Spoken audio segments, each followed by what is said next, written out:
गढ़वा समाहरणालय के सामने गृह रक्षा यानी कि होम गार्ड के जवान जो है धरना प्रदर्शन पर बैठे हैं। ये लोग लगातार अपनी मांगों को लेकर कभी डीसी साहब, कभी एसपी साहब, कभी मंत्री नेता के पास भागदौड़ करते रहते हैं, लेकिन कहीं नहीं सुनी जाती। आज धरना जब ये कर रहे हैं तो प्रदेश के बसपा अध्यक्ष राजन मेहता जी आए हुए हैं। हम आपसे बात कराते हैं। सर, होम गार्ड की कोई क्यों नहीं सुन रहा? सबसे पहले तो आपकी चैनल को मैं धन्यवाद मैं देता हूँ कि आज यहाँ आकर के आज गरीबों की समस्या सुनने की आप काम किए।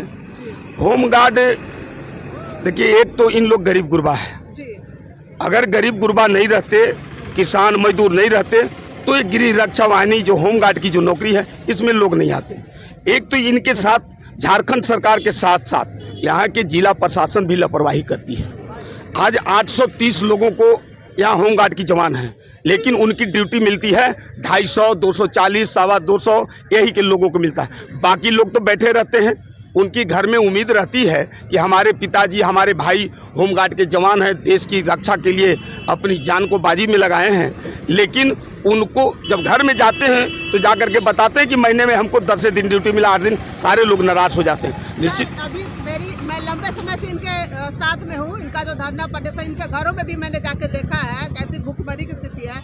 अभी मेरी मैडम से भी बात हो रही थी, तो ये जो जवान है ये बोल रहे हैं कि हमें तो ड्यूटी सरकार दे नहीं रही, तो और नए 1500 2000 लोगों को क्यों डाल रही है?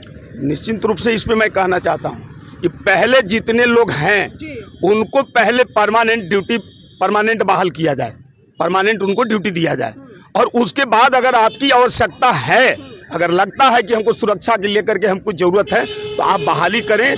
इसमें इन लोग कोई बाधक नहीं बनेंगे। बात सर, गृह रक्षकों का मैंने हमेशा सुना बिना 5000 10,000 लिए इनको नियुक्ति नहीं मिलती। आप क्या करेंगे? नहीं, इसकी आवाज़ उठाएंगे। अगर ये हमारे पास लिखित अगर कंप्लेन आता है तो निश्चित रूप से इन लोग की आवाज़ को मैं झारखंड सरकार तक पहुंचाऊंगा। महामहिम राज्यपाल महोदय तक की बात को पहुंचाएंगे। अब आज ही एक होम गार्ड जवान ने अभी मुझसे बात की थी कि पहले ही 850 लोग को प्रशिक्षण दे दिया गया, बंदूक दे दिया गया, 1500 लोग को और बंदूक दे दिया जाएगा, प्रशिक्षण दे दिया जाएगा, लेकिन नौकरी तो सबको मिलेगी नहीं। तो ये लोग अंत में जाके बेरोजगारी के मार कहीं नक्सलवादी, उग्रवादी न बन जाए। देखिए, यह सरकार तो गलत कर रही है जी। सरकार को अगर जरूरत थी तो उसके अनुसार बहाल करता। एक तो आर्म्स का ट्रेनिंग दे करके अगर उनको रोजी रोटी अगर नहीं देंगे, ड्यूटी नहीं देंगे, तो बाध्य होकर के एक तरफ से कहता है सरकार, कहती है कि हमारे लोग नक्सली लोग के मुख्य धारा में जुटे हैं, लेकिन यह सरकार वह कर कहाँ रही है? या तो और झूठ मूठ के बहाल करके और बेरोजगार बहाल कर रही है। आप लोग विपक्ष में है, आप लोग को साथ देना चाहिए। लोग तो अपनी लड़ाई लड़ लड़ के थक गए हैं। आप कैसे लड़ेंगे इनकी लड़ाई? अगर साथ नहीं देते तो हम इनकी आंदोलन में नहीं आते। हम साथ दे रहे हैं और अंतिम तक इनकी, हम अभी मैंने घोषणा किया कि इनकी लड़ाई सड़क से लेकर सदन तक पहुंचाएंगे। इनकी मांग जायज है, इनकी डिमांड पूरी होनी चाहिए। बहाली तब हो, पहले जो बहाल हुए हैं उनकी परमानेंट उनकी नौकरी दिया जाए, 30 दिन के 30 दिन भी नौकरी दिया जाए, बाकी घटे तो बहाल करें। शुरुआत तो यहाँ से ना है। क्या आप डीसी साहब, एसपी साहब से ये मांग करेंगे? क्योंकि अभी तो अल्टीमेट इनके मालिक वही हैं। नहीं, बिल्कुल ही तो हम डीसी का हम झारखंड सरकार से मांग कर रहे हैं। हम उनसे मांग कर रहे हैं, यहाँ के जिला प्रशासन उपायुक्त महोदय से मांग कर रहे हैं कि भाई आप दीजिए। हम सिर्फ यहाँ गढ़वा के लिए हम नहीं हैं, हम पूरे झारखंड के लिए। इनकी लड़ाई पूरे झारखंड की जो है, पूरे झारखंड की आवाज़ मैं बुलंदी से उठाऊंगा और इनके लिए लड़ेंगे। ये गरीब गुरबा मजदूर किसान हैं।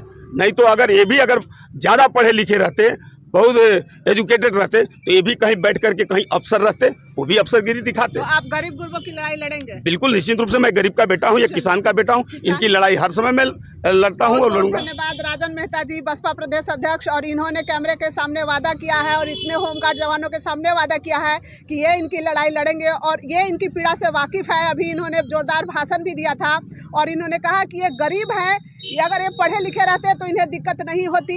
ये कहाँ तक संघर्ष करेंगे, और इन्होंने यहाँ तक कहा कि मुख्यमंत्री तक ये बात पहुँचाएंगे और न्याय दिला के रहेंगे। देखने वाली बात यह है कि राजन मेहता कहाँ तक अपने वादा को निभाते हैं और कब इन होमगार्ड जवानों को न्याय मिल पाता है।